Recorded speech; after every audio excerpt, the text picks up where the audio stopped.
Saudari-saudaraku yang terkasih, sejak 1 tahun yang lalu muncul Bible Learning with Father Yosef. Suatu acara yang sangat menarik, dirancang oleh seorang ahli kitab suci, disampaikan secara sangat populer dan diterima oleh umat. Karena semakin kita mengenal kitab suci, semakin terbuka jalan menuju Kristus. Betapa pentingnya pewartaan lewat media digital. Dan saya bersyukur bahwa Romo Yosef menggunakannya dengan sebaik-baiknya. Moga-moga semua yang diusahakan untuk kemuliaan Tuhan dan kebaikan umat Katolik, khususnya di Indonesia, sungguh-sungguh dapat dinikmati oleh semakin banyak orang. Terima kasih Romo Yosef. Semoga ada teman-teman lain, entah itu imam, bruder, suster, katekis, awam, yang melihat kesempatan ini dan menggunakannya dengan sebaik-baiknya.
Saudaraku yang terkasih dalam Tuhan, senang rasanya berjumpa kembali dengan Anda dalam keadaan sehat.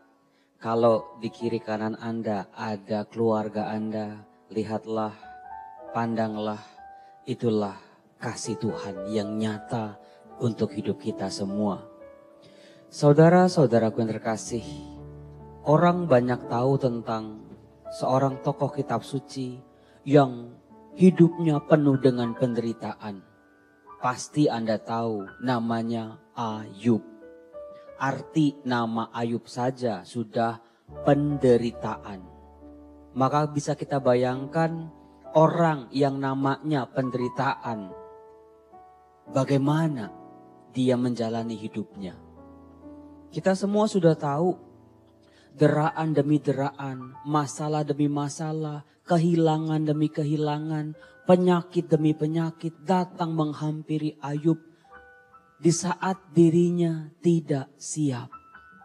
Ini problemnya saudara-saudara. Kadang ketika kita sedang siap untuk menghadapi penderitaan itu, mungkin kita bisa menghadapinya dengan baik. Tetapi bagaimana ketika penderitaan justru datang ketika kita dalam keadaan tidak siap? Ekonomi kita sedang murat-marit, cinta, relasi kita dengan pasangan, dengan keluarga tidak sedang baik-baik saja. Karir kita pun masih lagi macet. Panggilan kita pun lagi goyang kiri dan kanan. Tiba-tiba datanglah masalah. Hal itu bisa dibayangkan kita lagi ada di tengah lapangan. Lalu kita dilempari batu dari segala macam sisi. Atau kita dipanah. Kadang kita bisa menghindar, tapi kebanyakan kita terkena dan terluka. Saudara-saudaraku yang terkasih, sebagai orang beriman, dengan doa, dengan relasi, dengan kekuatan Allah, percayalah sebetulnya ada sebuah tameng yang tidak kelihatan. Invisible shield. Yang sedang menjaga kita di depan, belakang, kiri, kanan, atas, bawah. Kuasa perlindungan Tuhan, kuasa kasih Tuhan yang bekerja, yang hampir tidak kita sadari. Bisa jadi kita sedang merasa kita baik-baik saja, kita oke-oke saja. Sebetulnya tanpa sadar 5 atau 10 masalah sedang menghampiri kita, tapi kita dilindungi oleh kuasa kasih Tuhan itu. Belajar dari Ayub.